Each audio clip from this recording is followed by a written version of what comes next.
Climate scientists at NASA spelt out tonight how the space agency wants to put its vast research resources at the disposal not just of global leaders, but of every citizen to best combat global warming. Nowhere is that information more needed than in Phoenix, Arizona, where temperatures have not fallen below 43 degrees all month, and in Death Valley in California, the hottest place on Earth. Dan has travelled from one to the other to see how the people and the environment are coping.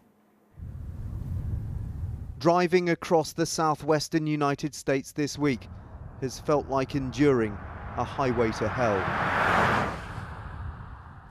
where diabolical temperatures have left many places ghost towns,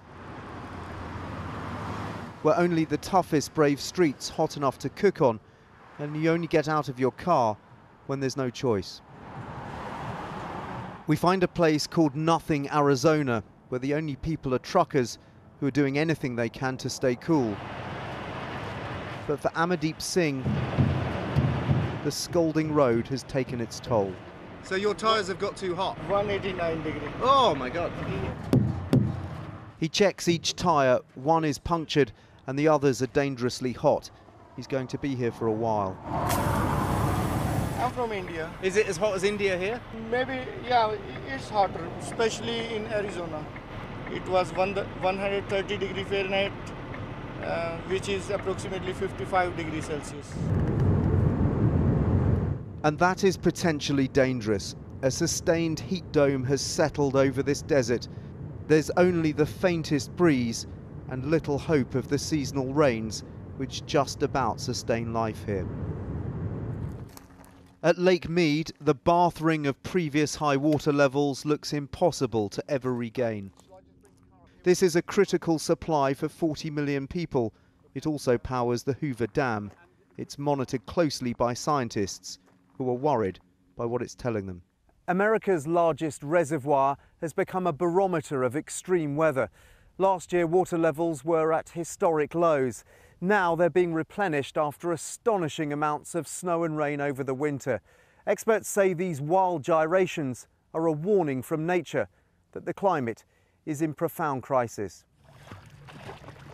Scott Black and family have found the only place under 40 degrees is in the lake itself. As a member of the local water authority, he knows how crucial this resource is and what pressure it's under. We're saving a lot of water on strategic conservation measures so we can keep more water in the lake. We're in a 20-year drought. They're really saying this is the way it's going to be. It's called the aridification of the area. It's not going away, so we need to adapt. As we cross into California, the temperature rises. We're descending into the hottest place on the planet during the hottest time on Earth. Death Valley has lived up to its name this week, killing a tourist who failed to heed the warnings. Death Valley is definitely getting hotter, so we've had 14 of the 15 hottest summers in Death Valley have been just in the last 20 years, so it's getting much hotter. This week we got to 53 degrees Celsius, which is by anyone's measure an extremely hot temperature. Yes. Tourists have flocked here for the photo opportunity. But these Spanish visitors have left similar record-breaking temperatures at home and are worried. These extreme temperatures, I think, are due to what we are doing. 10,000 years ago, Death Valley was a lake brimming with life. Its demise might be a glimpse of the fate of the entire planet. Change wrought not across millennia, but within our lifetime, if we don't act. And Dan is in Las Vegas tonight, almost as hot as Death Valley, we believe. Dan, some pretty horrifying warnings from NASA in the last hour or so. What have they been saying?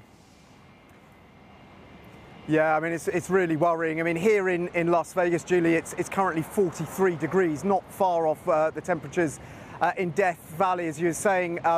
The warnings from NASA are really dire. They have been looking at data from a network of 25 satellites around the Earth and are saying that this July might be the hottest month ever recorded since records began. They're obviously waiting for the end of the month to confirm that.